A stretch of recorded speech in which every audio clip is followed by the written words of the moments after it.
In this video, we will discuss the benefits of delayed cord clamping and the benefits of cord blood banking. So first, what exactly is delayed cord clamping? This is when the umbilical cord is not clamped immediately after birth, but is delayed for a certain amount of time so the blood inside the placenta and umbilical cord can flow to the baby. The amount of time before clamping the cord ranges between 30 seconds to 10 minutes, depending on your healthcare provider. According to some research, that extra blood flow at birth helps the baby to cope better with transitioning to life outside of the womb. According to research done specifically by the American College of Obstetrics and Gynecologists, delayed umbilical cord clamping has benefits for both full-term and preterm infants. So first, let's talk about the benefits for full-term infants. So first, the hemoglobin levels at birth were increased. So that means that the protein in the blood levels were increased. The blood volume in total was increased, so the baby had more blood total. Iron levels in the blood were increased, and then therefore iron storage was higher the first several months, which then had favorable effects on the baby's development. So according to research, whenever iron levels are low, the brain doesn't develop as well. Then in the preterm infants, the transitional circulation was improved, so the blood circulation was improved.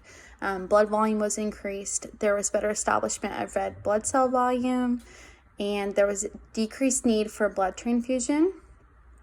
There was also lower incidence of intraventricular hemorrhage, which is bleeding inside or around the ventricles in the brain. And then lastly, there was lower incidence of neocortizing enterocolitis, which is an intestinal disease found in newborns. So overall, lots of benefits for both preterm and full-term babies. And for the mother, there was no risk. There was no increased risk of postpartum hemorrhage, which is something that was thought before research was done. So based off of all of that, ACOG decided to recommend a delay in cord clamping in both preterm and term infants. So that just is for all healthcare providers, that they must wean at least 30 to 60 seconds after birth before clamping the cord. And if delayed clamping is something you wish to include in your birth, talk with your doctor or your midwife, see how long they wait before clamping the cord. It differs by healthcare provider. Next, cord blood banking is the process of collecting the extra blood from the umbilical cord and placenta to then cryogenically freeze it and save it for potential medical use. So you're probably thinking, why would I bank the blood from the cord? Well, the blood inside the umbilical cord and placenta is a very rich source of stem cells and other cells of the immune system. This then makes it valuable in the treatment of life-threatening diseases. So essentially, deciding to bank your baby's blood from the umbilical cord and placenta could provide a life source for you and your family in the future. Currently, cord blood is approved to treat nearly 80 diseases of the blood and immune system. That includes leukemia and anemia.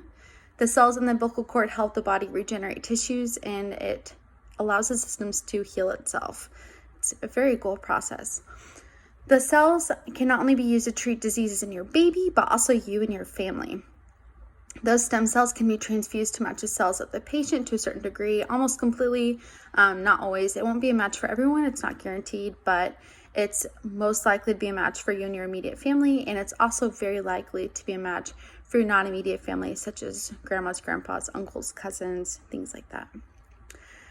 What is also great is that you can still practice delayed cord clamping if you do decide to do blood banking. They actually go hand in hand. Delayed cord clamping increases the amount of red blood cells that go to the baby, and then the cord banking doesn't collect red blood cells, rather they collect the stem cells and the immune system rich cells to save those and freeze those. It is an investment. Fees vary by state. If cord blood banking is something you're interested in or you're considering, I encourage you to look into places near you, look at their process of how they do it, find out how much it costs, ask what financing options they have at a location near you, and learn about all of the benefits and risks of both if you are considering them.